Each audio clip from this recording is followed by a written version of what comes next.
আজ আপনাদের বর্ধমান হাউস ঘুরিয়ে দেখাবো। বর্ধমান হাউস বা বর্ধমান ভবন বাংলাদেশের রাজধানী ঢাকার ঐতিহ্যবাহী ভবনগুলোর একটি। এটি বর্তমানে বাংলা একাডেমির জাদুঘর হিসেবে ব্যবহৃত হচ্ছে। প্রতি বছর এখানে ২১-এর বইমেলা হয়ে থাকে।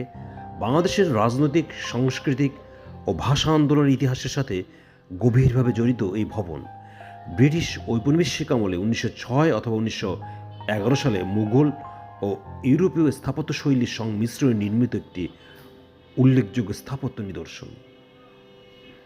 এই ভবনে অতিথি হিসেবে ছিলেন রবীন্দ্রনাথ ঠাকুর, কাজী নজরুল ইসলাম, শরৎচন্দ্র চট্টোপাধ্যায় সহ অনেকে। আপনারা বর্ধমান হাউসের বিভিন্ন লোকেশন দেখছেন। প্রতি বছর এখানে বইমেলা হয়ে থাকে।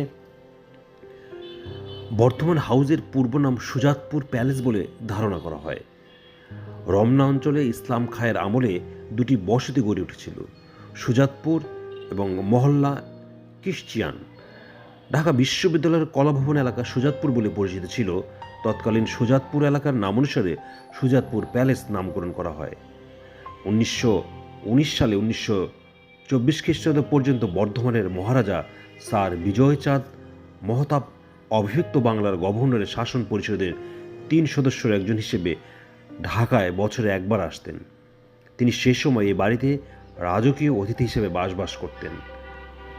কালক্রমে এই ভবনের নাম বর্ধমান হাউস নামে পরিচিতি লাভ করে। বর্ধমান হাউস ব্রিটিশ ঔপনিবেশিক আমলে বিংশ শতাব্দীর শুরুর দিকে নির্মিত হয়, কিন্তু বর্ধমান হাউস নির্মাণের নির্দিষ্ট সাল নিয়ে মতভেদ রয়েছে। এটি ১৯০৬ মতান্তরে ১৯১১ খ্রিস্টাব্দে নির্মিত হয়। ১৯০৫ সালে বঙ্গভঙ্গের পর ঢাকা প্রাদেশিক রাজধানীর মর্যাদা লাভ করে। এই সময় নতুন রাজধানীতে পুরাতন হাইকোর্ট ভবন, প্রধান বিচারপতির বাসভবন, কার্জন হল এবং দেশি বিদেশি উচ্চপদস্থ সরকারি কর্মকর্তা কর্মচারীদের আবাসন ও অফিস নির্মাণ শুরু হয়। বাংলাদেশ এশিয়াটিক সোসাইটির ঢাকা কোষ গ্রন্থের মতে এই ধারাবাহিকতা ১৯০৬ সালে এই ভবনের নির্মাণ কাজ বা নির্দেশ দেওয়া হয়েছিল। ১৯১১ সালে বঙ্গভঙ্গ রদ হয় এবং ফলস্বরূপ ঢাকা প্রাদেশিক রাজধানী মর্যাদা হারায়।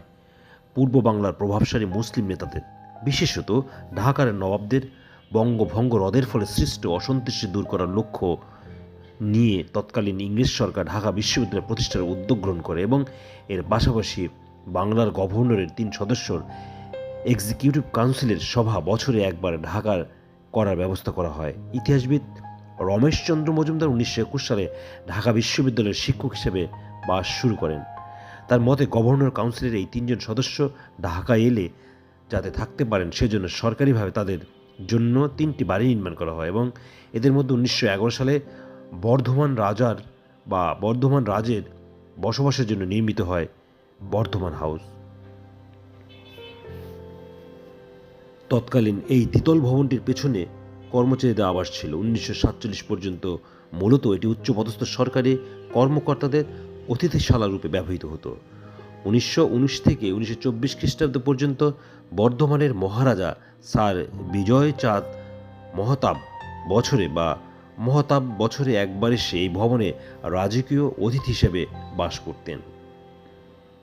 ১৯২১ খ্রিস্টাব্দের ১ জুলাই রমনা এলাকায় ঢাকা বিশ্ববিদ্যালয় প্রতিষ্ঠিত হয়। এই সময় বর্ধমান হাউস ঢাকা বিশ্ববিদ্যালয় এলাকার ভিতরে পড়ে। এই সূত্রে কিছুটা সময় এটি বিশ্ববিদ্যালয়ের ছাত্রাবাস এবং শিক্ষকদের বাসস্থান হিসেবে ব্যবহৃত হয়েছিল। ১৯৪৫ খ্রিস্টাব্দের পর থেকে ভবনটি বিভিন্ন সাংস্কৃতিক অনুষ্ঠান আয়োজন এবং প্রদর্শনীর উদ্দেশ্যে ব্যবহৃত হতো।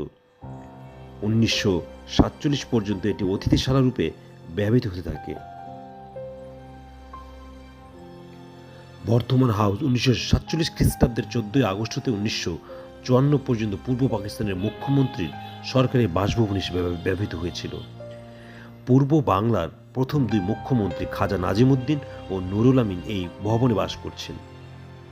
ফলে পূর্ব বাংলার সরকারি কর্মপন্থা ও নীতি এই বর্ধমান হাউস থেকে পরিচালিত হতো। এই সময় উল্লেখযোগ্য সংখ্যক কূটনৈতিক, রাজনৈতিক ও বৈদেশিক সভা এই ভবনে অনুষ্ঠিত হয়েছিল। পূর্ব পাকিস্তানের মুখ্যমন্ত্রীর সরকারি বাসভবন হিসেবে বর্ধমান হাউস রাষ্ট্রভাষা আন্দোলনের ইতিহাসে অন্যতম স্মারক। ১৯৪৭ সালের ৫ই ডিসেম্বর ঢাকা বিশ্ববিদ্যালয়ের ছাত্র ও শিক্ষকরা মিছিল নিয়ে এই ভবনে উপস্থিত হন। এবং মুসলিম লীগ ওয়ার্কিং কমিটির সাথে বৈঠকে বাংলাকে রাষ্ট্রভাষা